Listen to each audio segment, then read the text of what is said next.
তারা দেখেছে তার ভাইকে নিয়ে গিয়ে অদৃশ্য করে দেওয়া হয়েছে।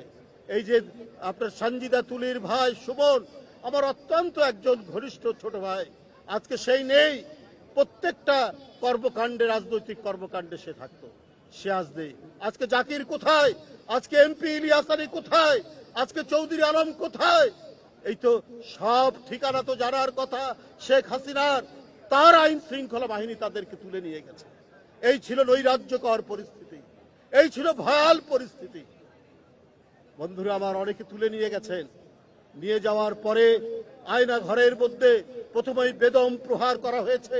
আপনারা কয়েকদিন আগেই দেখেছেন যে গুম কমিশনের সেকেন্ড রিপোর্ট যেটা জমা দেওয়া হয়েছে, সেই রিপোর্টের মধ্যে যে তথ্য এসছে, সেই তথ্যগুলো যদি আমরা পড়ি, আমাদের রক্ত হিম হয়ে যায়, আমাদের লোভ খাড়া হয়ে যায়, দাঁড়িয়ে যায়।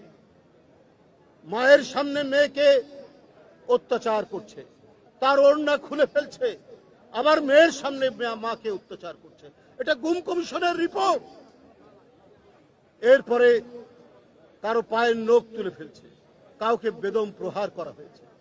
এই যে বিভৎসতা, এই যে পৈশাচিকতার কি ভয়ঙ্কর দৃষ্টান্ত স্থাপন করেছেন শেখ হাসিনা, এইটা ভাষায় বর্ণনা করা অত্যন্ত কঠিন।